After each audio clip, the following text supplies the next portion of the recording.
Okay, so I think it's finally time to talk about the whole rail strike thing, right?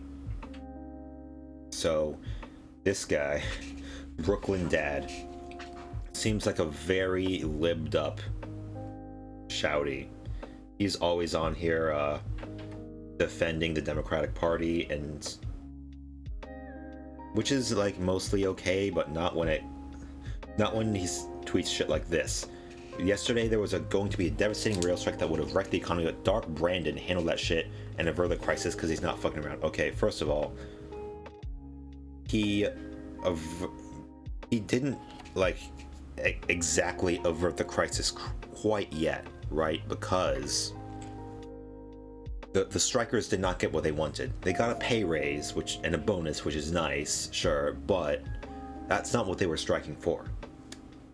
They were striking for, the sick days. They got no paid sick days. They barely got any days off. Their scheduling was insane. They would be on the job for like many hours with like barely any breaks. Because running a train is hard work. You got to be on the train for a long period of time, but like Amtrak and like all the other rail companies are like cutting all the corners that they can, cutting all the staff, and just making rail workers work insane shifts. So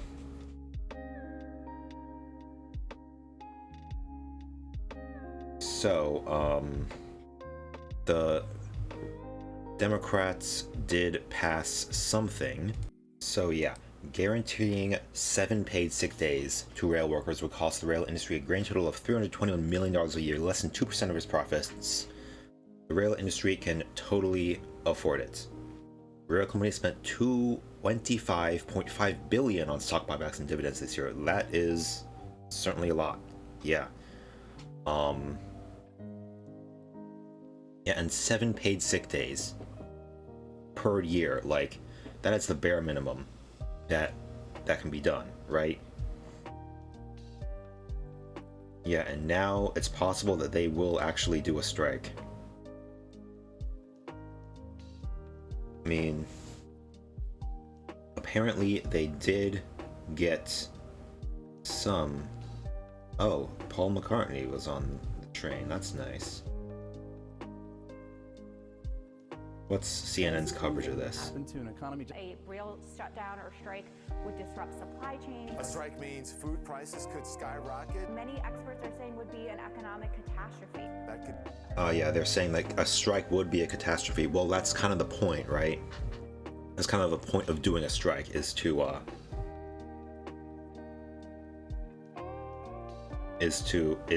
like threaten an economic consequences for like not treating workers with the respect that they deserve. What Congress just did is make a rail strike illegal, but still not impossible.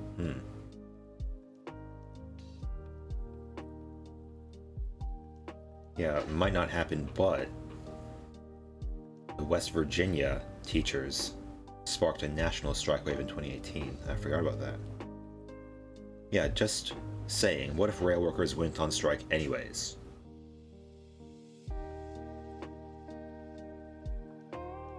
So, Senate voted no 80 to 15 to force a contract on rail workers. So yeah, this contract was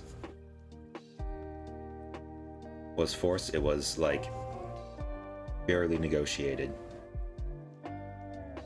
So some surprising no votes here.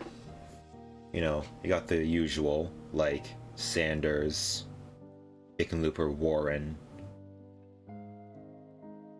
Gillibrand, who would be like pro workers and all that stuff. But then you got people like Cotton, Cruz, Hawley, Rubio, Rick Scott. These are very right-wing Republican senators, and it's good to see that there is some bipartisanship, but like 80 votes to force this contract.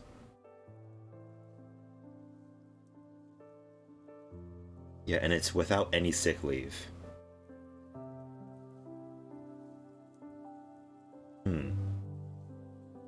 So, pass Bill 1, rail deal without sick leave. Also pass Bill 2, add sick leave. Demand the Senate pass both 1 and 2.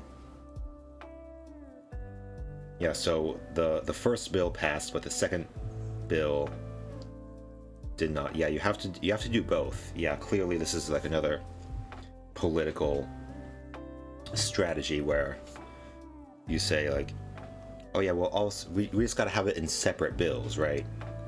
But then the bill they don't want passed is not passed, of course.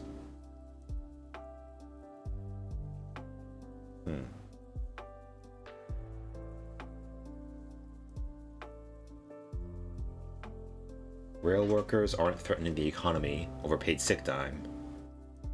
The rail companies are threatening the economy to protect their profits. Yeah, it wouldn't be so hard for the rail companies to provide this, right? But it is for them anyways. Yeah, in conclusion, Dark Brandon has had some very good moments, some W's, but he's also had some L's. This is a big L for Biden. Yeah, I'm not sure why he's not going all in on the with the rail workers, because he's supposed to be the train guy, you know? Biden is supposed to be the train guy, but he's like, he's siding with the rail companies. I don't know how much power they hold, but like maybe they have some influence in Congress. Which is unfortunate. Yeah, 7 paid sick days a year can't be that much. And the solution was to, you know, just get them a raise, give them a raise and a bonus, but yeah, that's not enough. That's not what they were striking about. So yeah, hopefully things turn around. Hopefully, you know, the second bill has its second chance, but probably won't. And we'll see if the workers actually strike. Yeah, it would be a significant blow to the economy if they did. It would be illegal for them to strike, but they could still do it anyways, right? Yeah, we'll see where that goes. So thanks for watching, and we'll see how things turn out.